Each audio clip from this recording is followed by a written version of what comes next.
Hello, you are welcome to the concluding episode of the Road to Economic Development. My name is Oyiza Adi. Now let's take a look at tourism industry. One of the key foreign exchange earning industry in Nigeria is the country's tourism industry.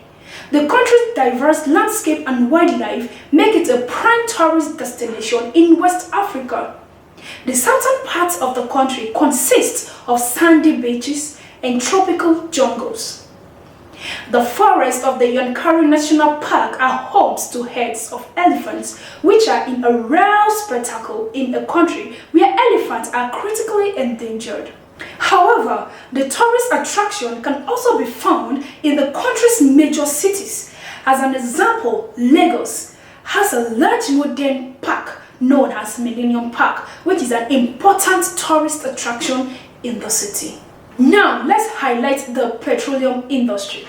The largest and most economical important industry in Nigeria is the country's petroleum industry. The country is among the top 10 largest producers of oil globally and has the largest oil producer in the continent. Crude oil and petroleum products are the country's chief export commodities, which account for over 98% of the country's annual exports. Oil exports generate an estimated 14% of Nigeria's GDP and are responsible for about 83% of the government revenue. Nigeria is Africa's biggest oil producer, but the West African nation struggles to meet its energy needs, a struggle that has persisted for decades. Yet, Nigerians have continued to battle poor power supply, with the situation worsening in the country. The country power grid collapsed twice, causing a huge blackout across most parts of the country. But not many would have imagined the situation to get terribly bad recently. In February, a severe fuel shortage pushed prices up to $1.50 per liter on the parallel market. The Nigerian National Petroleum Company (NNPC) announced that 100 million liters of adulterated petrol had been imported by error, prompting a withdrawal from the market. A delay in cargo ships carrying refined oil due to the war in Ukraine was also blamed for the shortage. Long queue flowing onto the roads soon lined filling stations across the country for days and weeks, climaxing into a huge and almost nationwide blackout. And Nigerians suffered a lot, and we are still suffering.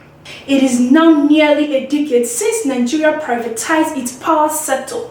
The process led to the creation of 11 distribution companies, DISCO, while 7 generating companies were sold to different private companies.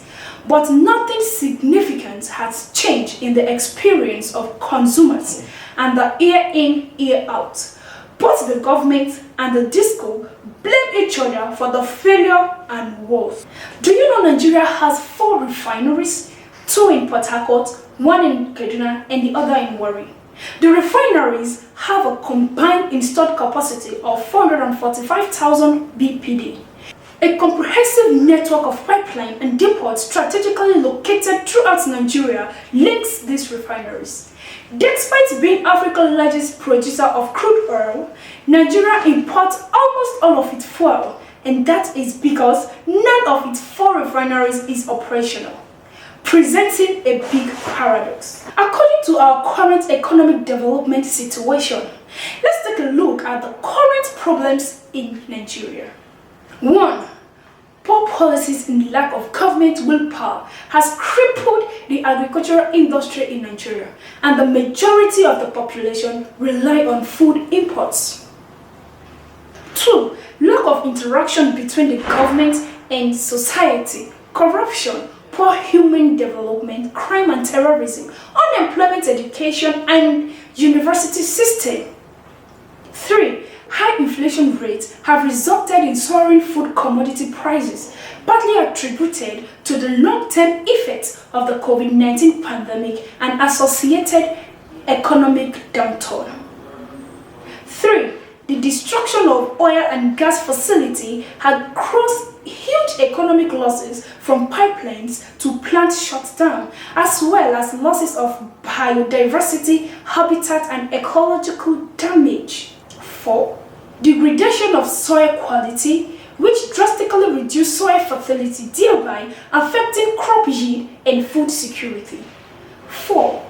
Oil pipeline vandalism over the years had been one of the major factors contributing significantly to environmental degradation in the Niger Delta region, which accounts for about 70 to 80% of our soil and gas sector that drives the economy. 5. Loss of unemployment and reduction in household income due to the COVID-19 pandemic and the displacement rising from conflict and armed banditry has forced most households to employ emergency livelihood coping strategies. What is our way to industrialization? Nigeria Today's opinion or solutions to the low economic development in Nigeria are: Nigeria should adapt emergency and resilience program to respond to the increased need. Provision of quality seeds, micro-irrigation, and fertilizers to improve crop production. To take concrete actions aimed at solving the current nationwide blackout rather than always presenting theories. Enabling farmers to restart their agriculture-based livelihood, crops, livestock, and aquaculture production. Safe access to fuel wood energy and strengthening their resilience.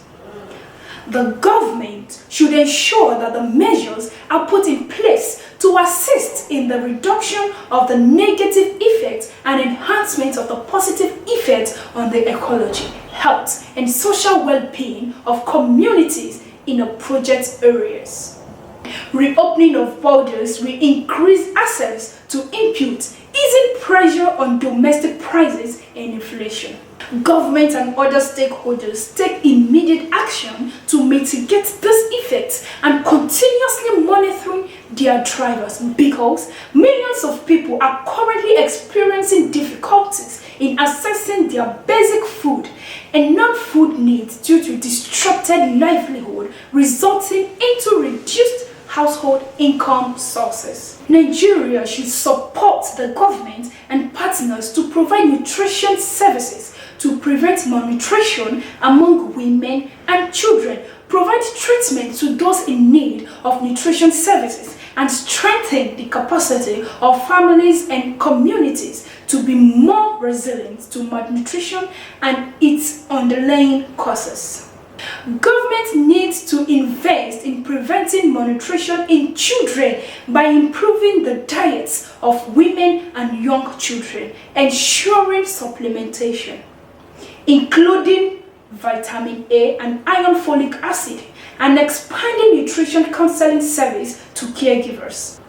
Instead of continuing to rely on the grossly inefficient, overwhelmed, and overemphasized security architecture, states should intensify efforts to couple regional security networks to secure their jurisdictions to facilitate farming. Aside from the security that scares away farmers, the poor state of infrastructure in the rural areas where a large percentage of the farming population resides is a major disincentive to the country's efforts at ensuring food security. State government should address this. Without immediate food assistance, these people will face a catastrophe. The most powerful tools that the government can deploy to save lives is emergency food assistance. Please drop your comments, questions, suggestions, and solutions below, as we will be taking them one after the other to analyze. Don't forget to subscribe to our YouTube channel, Nigeria Today. I'm Oyiza Adi. Thanks for watching.